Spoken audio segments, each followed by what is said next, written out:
안녕하십니까. 저는 30년 이민 목회를 마치고 이제 인생의 후반부인 30년을 목회자가 아닌 평신도로 살아가고 있는 최병걸입니다. 이렇게 유튜브 채널을 시작하게 된 이유는 목회를 마치자마자 이렇게 닥친 엄청난 코로나 바이러스로 인해서 어려움을 당하는 교회와 또 사랑하는 동역자들에게 조금이나마 도움이 되었으면 하는 마음에서 이렇게 시작하게 되었습니다. 코로나 바이러스로 인해서 교회가 당하는 가장 큰 어려움은 예배당에 갈 수가 없다는 것입니다. 이것은 일반 사람들은 도무지 이해가 어려운 일입니다. 왜냐하면 지금까지 우리 그리스도인의 신앙의 중심은 교회, 예배당이었습니다. 그래서 많은 교회들이 교회 중심이라는 표를 정해서 교회를 세워갈 정도로 교회는 우리 신앙 생활의 중심이었습니다. 그런 교회를 안 나가는 것이 아니라 못 나간다는 것은 모든 교인들에게 엄청난 충격으로 다가오고 있습니다. 이러다 보니 일부에서는 교회에 나가기 위해서, 즉 당국의 방침과 대치되는 일이 있더라도 교회에 나가는 모습을 보고 있습니다. 그러다 보니 일반 사람들의 눈에 교회와 지금 이러한 여러가지 사태를 촉발한 원인 가운데 하나인 신천지를 구별하지 못하는 그런 일도 일어나고 있습니다. 교회와 신천지가 뭐가 다르냐라고 비꼬는 일들이 참 많아지고 있습니다. 우리의 신앙 중심인 교회, 예배당, 이것을 우리가 포기할 수는 없습니다. 그러나 지금 상황은 이보다 더 중요한 것이 있다는 것을 우리에게 동시에 가르쳐 주고 있습니다. 한번 기도하면서 스스로 교회의 주인 되신 예수님께 한번 물어보았습니다. 개인적으로 하나님, 주님, 도대체 이 일을 통해서 우리에게 주시는 교훈이 무엇입니까? 무엇입니까? 그러다가 저 나름대로 얻은 결론은 우리 주님, 즉 교회의 주인 되시고 교회의 머리 되신 우리 주님께서 하시는 말씀은 교회만 다니지 말고 교회가 되라는 겁니다. 지금까지 우리는 교회에 다니는데 굉장히 열심을 내었습니다. 이제는 교회를 다니는 것을 넘어서 교회가 되는 일에 힘써야 된다는 사실입니다. 오늘을 통해서 보도되는 안타까운 모습을 보면요, 교회로 모여서 예배를 드리고 난 후에 그 교회를 둘러싸고 있는 비신자들과 다투는, 심지어 상스러운 욕을 섞어서 다투는 모습들이 여과 없이 세상에 전파되는 것을 보고 참 가슴이 아팠습니다. 예, 우리는 교회 다녀야 됩니다. 교회 중심이 되어야 됩니다. 하지만 지금 이 시대에 교회의 머리 되신 주님이 원하시는 것은 교회 다니는 것보다 더 중요한 것이 있는데 그것이 바로 교회가 되는 것입니다. 어떻게 하면 교회가 될 수 있느냐?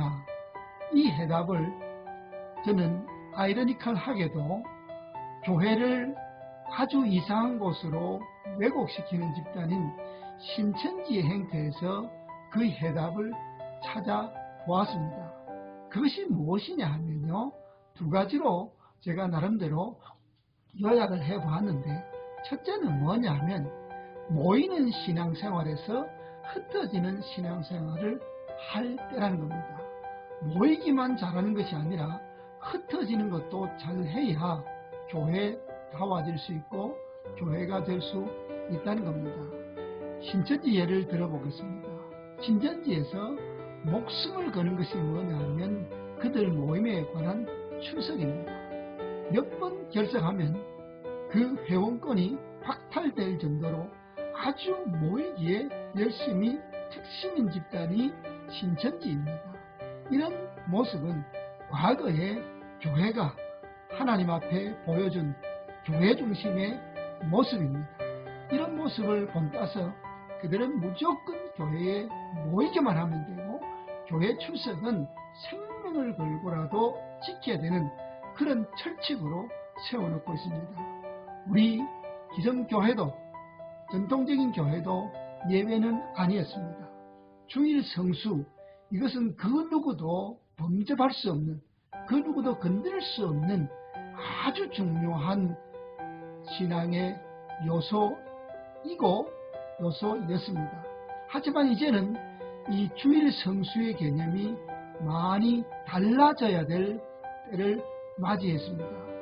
그저 예배당에 가서 출석만 부른다고 되는 것이 아니라 이제는 예배당이 아닌 내가 사는 그곳이 예배의 당이 되어야 될 그런 사명이 주어졌다는 사실입니다. 내가 있는 그곳에서 예배하는 그러한 모습이 우리에게 나타나야 된다는 사실입니다. 두 번째로 신천지에서 배운 것이 무엇이냐 하면 신천지는 철두철미하게 개인 구원을 추구하고 있습니다. 남들이 어떻게 되든지 간에 나만 구원을 얻으면 된다라고 가르치는 곳이 바로 신천지입니다. 이러한 영향은 우리 개혁주의 교회에서도 보여지는 모습입니다. 개인 구원 중요합니다. 그러나 성경을 더 깊이 우리가 묵상해보고 주님의 마음에 더 가까이 가보면 개인의 구원 못지않게 나로 인해 다른 사람이 구원을 얻는 것이 더 중요하다는 사실을 우리에게 가르쳐 주고 있습니다. 14만 4천 명만 구원을 얻는다고 신천지가 가르쳤습니다. 벌써 14만 4천이 지나서 그 배에 이르고 있습니다. 그러면 뭔가 문제가 있는데 거기서 또 이야기를 하죠. 이 가운데 진짜 14만 4천 명만 구원을 얻는다. 그러니 그들은 자기가 구원을 얻기 위해서 치열한 경쟁을 합니다. 남들을 짓밟아서라도 내가 구원을 받아야 합니다. 그들이 전도하는 이유, 그들이 헌신하는 이유, 그들이 물질을 바치는 이유도 다른 이유가 아니라 자기 구원을 위한 것이라는 사실입니다. 이런 때에 기독교는, 정통 기독교는 나의 구원을 넘어서 다른 사람의 구원을 위해서 애쓰고 힘써야 할 때라는 사실입니다. 지금까지 나 자신의 신앙만을 위해서, 나를 위해서 신앙생활을 했다면 이제는 다른 사람들을 돌아보는 눈이 있어야 된다는 사실입니다. 그저 나의 유익을 위해서 다른 사람을 돌아보는 것이 아니라 나를 통해서 다른 사람이 예수 그리스도를 만날 수 있도록 그러한 마음으로 돌아봐야 됩니다. 그러면 구체적으로 우리가 일상에서 어떻게 이 일을 실천해야 될 것인가? 다들 집에 있습니다. 저도 집에 있습니다. 은퇴한 목사나 현역에 있는 목사나 또 은퇴한 다른 직업에 있는 분이나 지금 현역에서 일하시는 분들이나 다 모두 동일하게 집안에 갇혀 있습니다. 흔히 말하는 방폭하고 있습니다. 많이 힘들고 어렵습니다. 이러한 때에 우리는 서로를 좀 돌아보았으면 좋겠습니다. 개인적으로 은퇴할 때도 그렇게 소회를 말한 적이 있습니다. 내가 은퇴하는 것은 참 개인적으로 감사한 일이지만 사랑하는 형제 자매들, 특별히 그 가운데 어렵고 힘든 가운데 투병 중에 있거나 또는 경제적으로 어려움이 있거나 또는 가정에 어려움이 있거나 이런 일로 인해서 참 말할 수 없는 어려움이 있는 우리 사랑하는 형제 자매들을 두고 가는 것이 마음에 참 힘이 된다라고 고백한 적이 있습니다. 지금도 여전히 그런 마음이 있고 그런 사랑하는 형제 자매들을 위해서 기도하고 있습니다. 이때 우리가 교회가 되기 위해서 내가 돌아봐야 될 형제 자매들을 좀 더 돌아봐 주었으면 참 좋겠습니다. 곁에서 어렵고 힘든 자매들, 형제들에게 전화 한 통, 카톡 한 통 보내주고 힘들지요 라고 위로의 말을 전해줄 때 그것이 그리스도의 사랑으로 전해질 줄 믿습니다. 그래서 우리는 이번 기회가 다니는 교회를 넘어서 우리 스스로, 나 스스로 그 있는 그 자리가 교회가 되는 그런 신앙의 성장, 신앙의 변화가 일어나는 그런 놀라운 계기가 되어서 이런 상황 속에서 교회가 위축되는 것이 아니라 오히려 교회는 우리가 있는 그곳에서 더 성장하고 발전하는 그런 놀라운 역사가 일어났으면 하는 마음에서 이 글을 올리게 되었습니다. 여러분 힘내시기 바랍니다. 예수 안에서 승리하는 여러분 되시기를 간절히 바랍니다.